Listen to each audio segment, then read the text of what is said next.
My name's Garvey, and I'm an assistant professor of marketing in the Gatton College of Business and Economics here at the University of Kentucky. This is my 5th year at the Gatton College.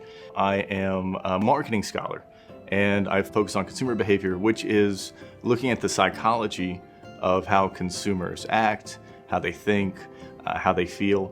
So I've always liked kind of hearing other people's ideas, developing my own ideas, but ultimately, I want to see it proven for myself. I want to see it tested for myself. I want to know if it's real.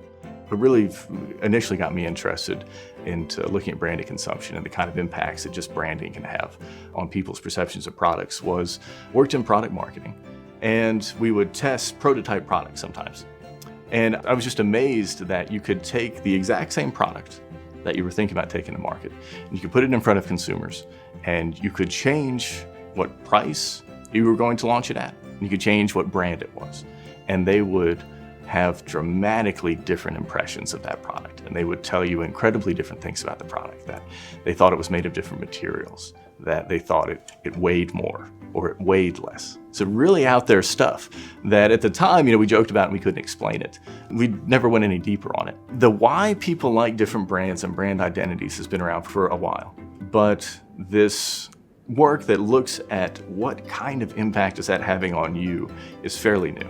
We know that people gravitate towards certain brands because they identify with it in a certain way, or because it makes them kind of feel a certain way about themselves. So it has impacts on how you interact with other people, right? So interpersonal relationships. It's got impacts on how you actually use the products and how well you use the products. It's a lot of different ways that it influences how you behave and how you think. So my primary stream of research deals with branded product consumption and conspicuous consumption, so luxury consumption, and the kind of impacts that that has upon consumers. So for example, I've got a recently published piece of research that looks at how brands can actually have placebo effects upon consumers. If I give somebody a sugar pill and I tell them that it's a Tylenol, they'll say that they feel better, right? Or if I give somebody a glass of wine and I tell them it's a very expensive, very fine wine, they will think it tastes better. Right? And there are actually MRI studies that show that it will taste better. My research does is it looks at how branded products can actually change performance, say in athletic contexts, or change performance, say in test-taking contexts. And we see that there are psychological effects that brands have. They can improve someone's self-concept. They can reduce anxiety in situations that induce performance anxiety. And they can actually cause people to perform better.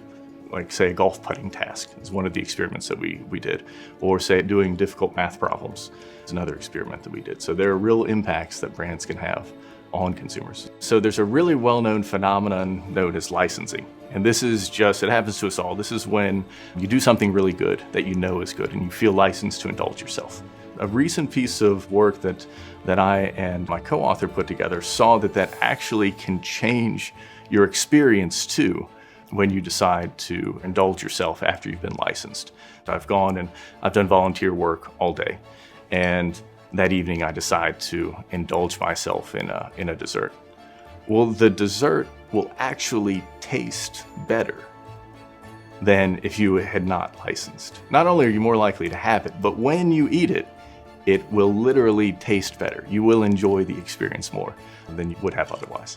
So there's a downside to it, right? Which is you indulge, but you enjoy yourself more when you do. So you are kind of amping things up. So when you're licensing, kind of increasing how much pleasure or enjoyment you can get out of something.